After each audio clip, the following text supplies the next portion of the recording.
Welcome to the William Hill SPFL Scottish Football Roundup, bringing you all the action from the weekend's football in the William Hill Championship, League 1 and League 2. Coming up, Raith Rovers end Falkirk's incredible 43-game unbeaten league run. Queens move top of League 1 with a home win over Dumbarton. And Forfar pick up all 3 points at New Dundas Park.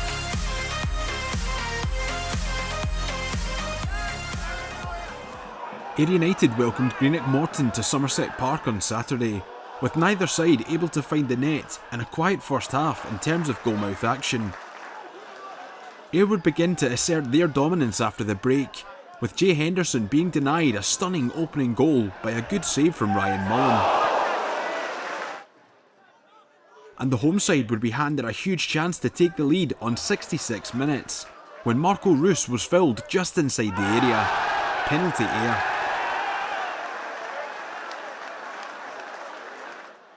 Having been denied earlier in the game, Henderson stepped up and tucked away the spot kick to open the scoring.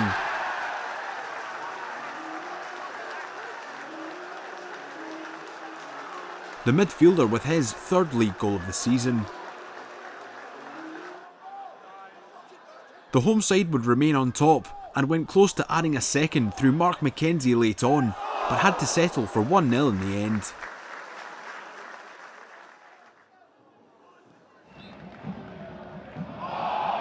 It didn't take long for the home side to get their first huge chance of the game, as Dylan Easton's positive play drew a foul from Liam Henderson in the area on 11 minutes.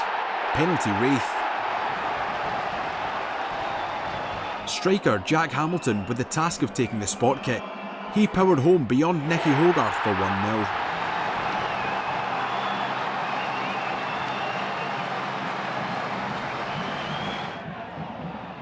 Ethan Ross made his switch from Kirkcaldy to Falkirk a permanent one over the summer. He almost equalised in spectacular fashion shortly after. Rovers though could have been further ahead before the break.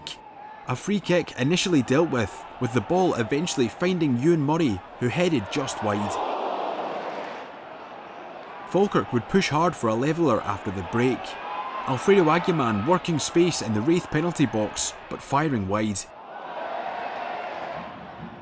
The Bairns would continue to fight for a way back into the game late on, with Dylan Tate's back post header the closest they would come, as Raith Rovers put an end to Falkirk's incredible 43-game unbeaten league run. Towards Bruce, Smith wins a header, finds Stephen Kelly, comes inside. Does a little pirouette and changes his mind, outside to Lewis Smith, Finlayson on the overlap. Stab towards him, Finlayson touch, deliver for Stevie May. Robbie Muirhead got some back off, Stevie May cuts inside into Scott Pittman, and the deal is off for Kelly. Tries to gain a yard to get a strike away and scores! A square pass by Scott Pittman. Maybe could have got the shot off himself, but laid off to Stephen Kelly. Long towards Reid, but McGowan makes first contact but can only find McGregor on the head. Reverses a pass towards McDonald. Smashes across. Unfinished by number 9, Aaron Reid on the volley. Into Lewis Smith, lots of time to turn. Takes it on the back foot. Reverses it for Stevie May. Just leave it off for Finlayson. Dummies Graham. Clip towards the back. Headed clear, falls for Pittman. 18 yards out, strikes. Shinnie goes for the switch towards Liam Soult. Good first touch. 1v1 up against Bruce again. Lays it off. Shinnie strikes. Andrew Shinnie! It's an absolute beauty from the substitute in the 90th minute here at the home of the Set Fair Arena. The ball got laid back to him and he smashed it into Murray Johnson's top corner. Accies hope to pick up their first league win in just over a month when they hosted Partick Thistle. Ewan Henderson going close with the home side's first real chance. Kyle Turner is one of the Championship's very best midfielders on his day. Thistle's number 6 being denied the opening goal by smart goalkeeping from Dean Linus. Ollie Shaw has looked sharp since joining Accies over the summer. He picked the pocket of Aaron Muirhead, but couldn't find a way past Miles Roberts here.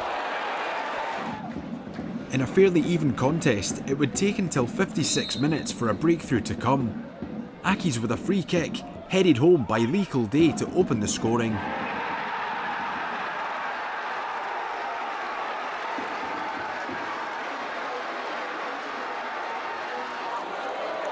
Partick Thistle continued to pose a threat right till the very end, with Robbie Crawford's strike requiring sharp reflexes from Linus to ensure that the home side took all 3 points.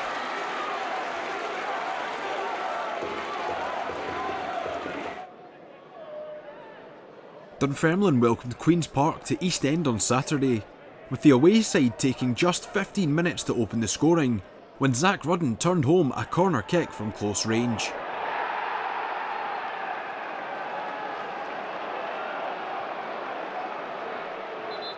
After a fairly quiet first half, things livened up in the second. The Pars posing their own threat from a corner kick, with Chris Kane going close. It was a game of set pieces to this point, and Queen's Park would make another count in the 61st minute. Sean Welsh on hand this time to head home from inside the 6-yard box.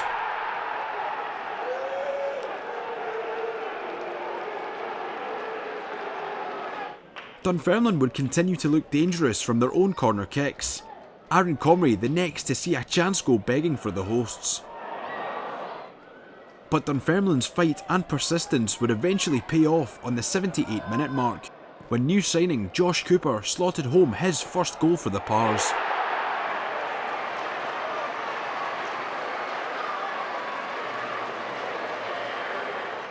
From here, it was one-way traffic, with Dunfermline hunting down an equaliser. Lewis McCann rising highest in the box here, but his header tipped to safety by Callum Ferry.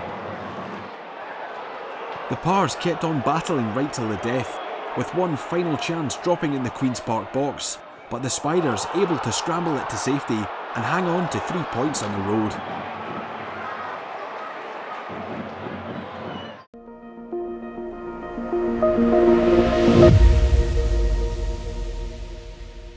Let's check in on the lie of the land in the William Hill Championship. Ayr United's narrow win over Morton moves the Honest Men 3 clear at the top. Livingston remain unbeaten, just 1 point behind second place Falkirk, while Raith Rovers move up to 7th after their second league win of the season.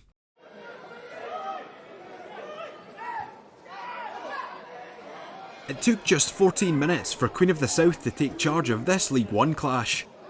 On loan Dundee United man Lewis O'Donnell scoring his first goal for the club in some style.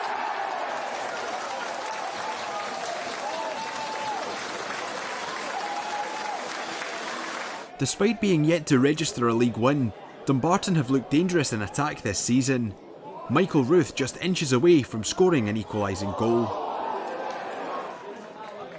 But it would take until the 50-minute mark for the game's next goal to arrive, and it would come to Queen of the South, with Mikey Hewitt doubling the home team's advantage.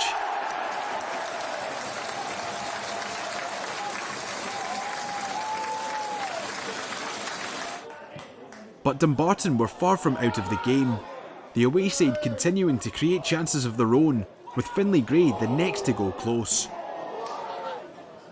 But things would become tricky for Suns on 71 minutes, as defender Mark Durnan was shown a straight red card for this foul on Leighton McIntosh.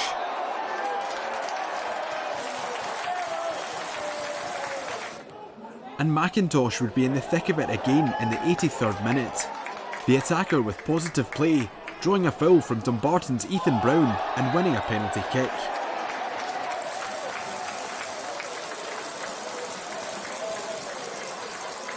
Having won the spot kick, McIntosh stepped up and fired the strike straight at goalkeeper Brett Long, as it finished 2-0 at Palmerston Park.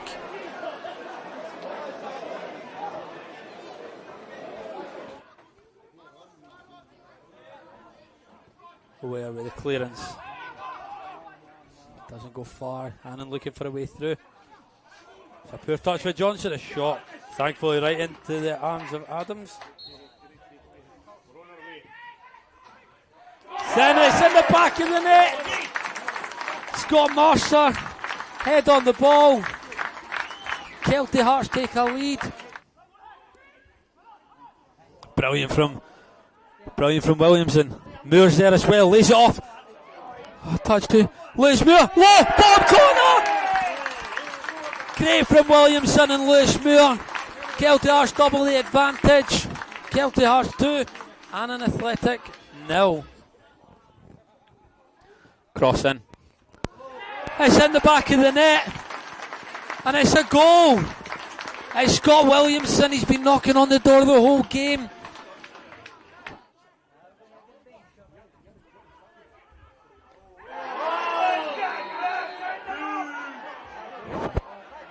Terrible challenge on Patterson. O'Ware plays it through, finds Moore. Knocks it over to to Johnson. Oh, Cunningham, an open goal. Sends it too high.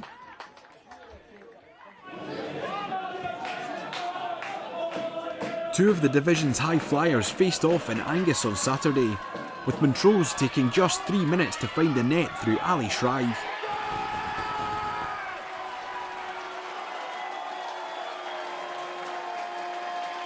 It was an even encounter at Links Park, Alloa looking sharp in attack as Luke Donnelly went close to levelling things up.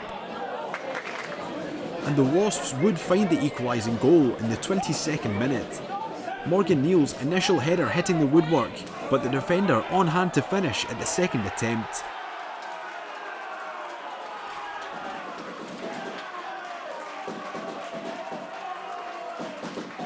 The second half would see both sides continue to play on the front foot, with Alloa keeper PJ Morrison producing a double save to prevent Montrose from retaking the lead.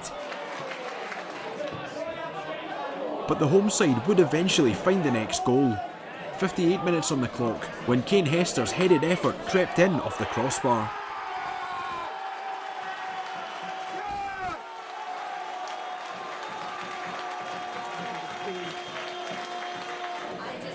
Alloa though kept on fighting right till the end and would secure a point in the 90th minute. Tyrese McDonnell finding Luke Rankin in a crowded penalty area to poke home and level the score at 2-2.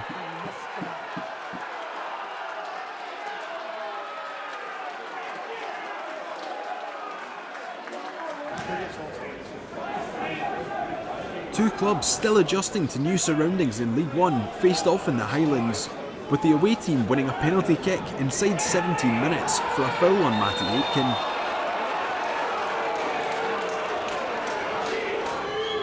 It would be Matty Yates to take for Stenhousemuir, with the attacker being denied by a top save from Spaniard Musa Debaga. Cali would pose a threat of their own in the first period, with midfielder Jake Davidson inches away from making it 1-0 with a great effort from range. It was an even contest in Inverness, with Stenhousemuir going close after the break, as Kelsey Ewan's cutback was put narrowly wide by Mikey Anderson. Cali would push hard for a winning goal late into the game, with a number of chances being passed up as the game ended scoreless at the Caledonian Stadium.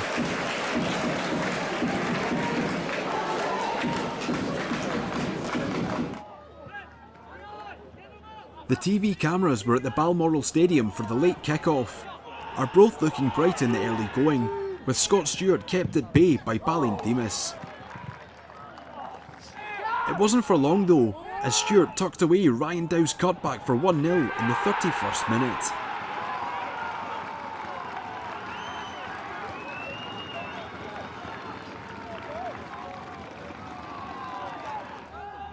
And Stewart was heavily involved in the Lichties' second on 38 minutes. The winger turning provider to lay one on for Innes Murray.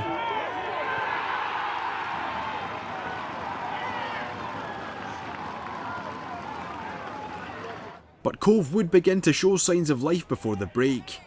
A free kick on 39 minutes, dropping to Blair Yule, who finished at the second attempt.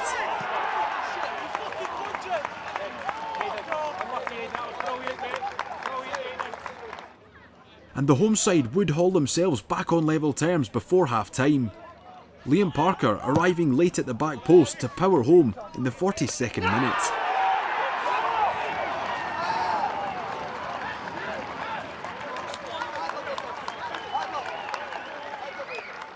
After the break, Arbroath's new signing Fraser Taylor would soon make his mark. The on-loan St Mirren man finding Alistair Spalding on 47 minutes to fire the lefties in front again.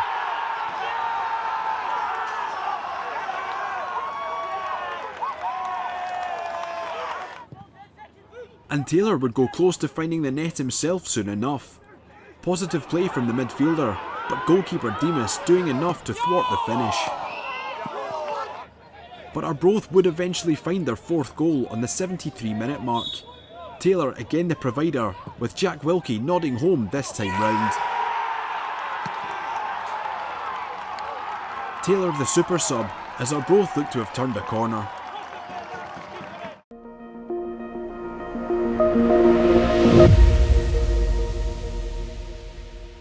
Here's a look at how things stand in William Hill League One. Queen of the South surged to the top of the table after their home win over Dumbarton. An impressive home win has Kelty Hearts in fourth, whilst Arbroath continued their upturn form to jump up to 7th place.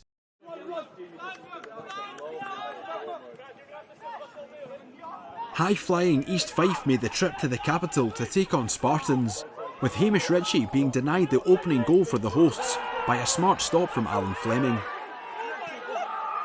The hosts continued to pile on the early pressure, as Fleming was required once again, this time to keep out Ayrton Sonker from a corner kick. But the Fifers would begin to take control of proceedings after the break, a huge chance falling for the in-form Nathan Austin, who was well kept out by Blair Carswell. Having been initially denied, Austin was clearly hungry for goals. 62 minutes gone, when a fantastic ball from Jack Healy found the striker, who made no mistake.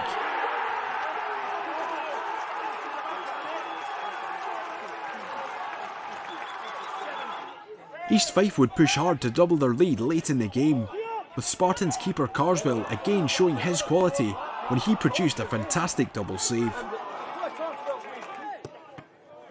And the Spartan stopper would come to the fore once more towards the end of the game, as he denied Austin in a 1v1 situation to ensure that the scoreline wasn't more damaging than 1-0.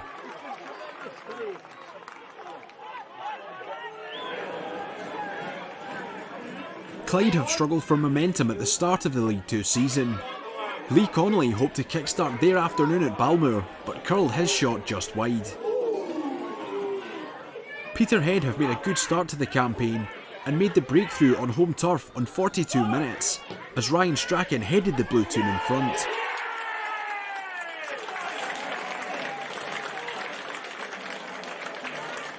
Clyde though looked sharp at Balmoor and would win a penalty early in the second half, as Marley Redfern was fouled in the Peterhead box on 59 minutes. Defender turned striker Logan Donaghy stepped up and fired home the equalising goal for the Bully Wee.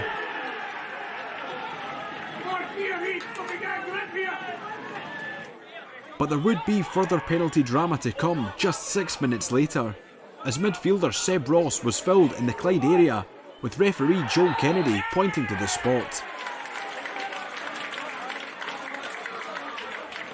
Peter Pollitt though was denied by Clyde keeper Robbie Hemfrey as it remained 1-1.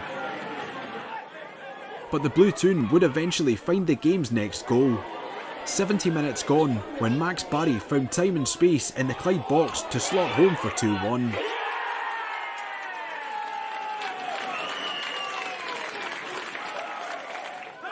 But things weren't quite done yet. Clyde continued to fight right till the end and were rewarded in the 81st minute when Jordan Allen fired low to equalise once more. The points shared in Peterhead, with Clyde putting in a battling away display. It just means that there's two other players stranded out here. And Dal does the same again, runs over it. Just a waiter. Ooh, Davidson swings that back into the box and that's a goal. Jesus. And again, poor defending. I think it's Josh Kerr that pokes that home, 44th minute. Dear, oh dear. It's a short corner to Grant. I don't get that at all. I honestly don't. You will if it goes in. No, I know, but Russell, and he shoots over the I mean, bar. you know, you get other big boys up. Game was almost through there. Ferguson out to Hartness. Hartness will get the cross in, and that's a goal. No. Stranraer rapidly becoming the team with no confidence. Yeah, and look at this. Here's the sub coming through, cuts it back, and you know what? That was a dreadful shot by Adam Brown. 88th minute. Pasicas with work to do, and it's straight into the net. Tell you, Lawrence, they'll just wrap this up with number 2. An easy goal by Adam Brown. Yeah. And Stirling Albion have the easiest win they're likely to get all season. Yeah. They lead 2-0 with less than 2 minutes left. Yeah.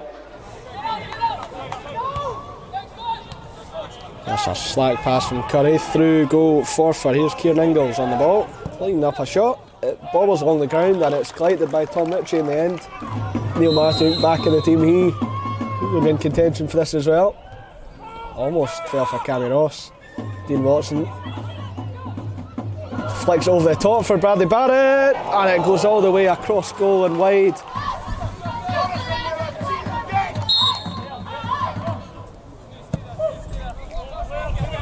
There's McCallum. Robin gets the connection on it. Cannon could hit it on the spin here, and Cannon gives Forth for the lead.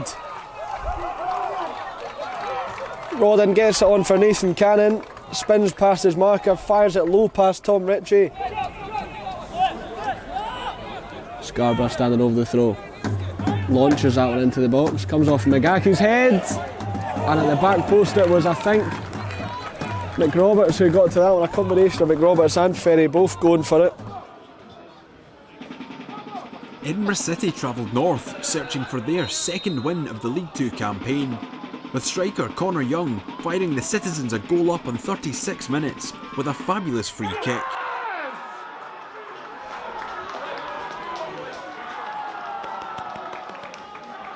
But the home side would hit back shortly after the half-time interval. 48 minutes gone when Russell Dingwall strode into the area and equalised with a cool finish.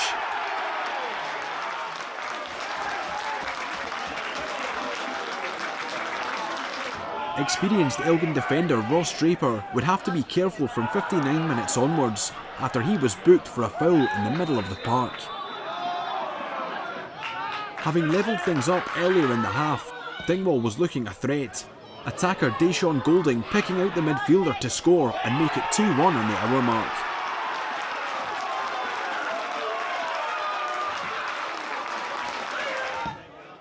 And Dingwall would soon go close to making it a hat-trick. Neat play in the box to work an angle, but the post keeping the score at 2-1. Edinburgh City though were far from out of the game and would make it 2-2 in the 72nd minute. Innes Lawson's strike beating Alistair Glavin at the near post.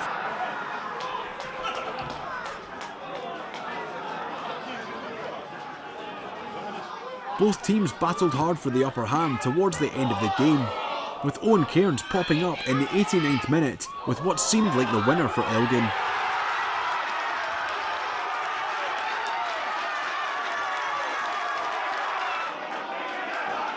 But there would be more drama to come, as Elgin's Draper was sent off for a second bookable offence deep into added time.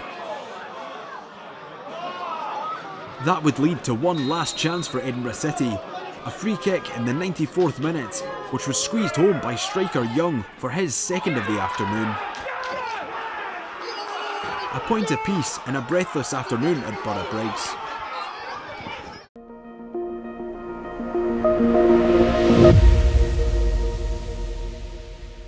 Now for a look at the latest standings in William Hill League 2. East Fife are top of the table after a narrow win in the capital.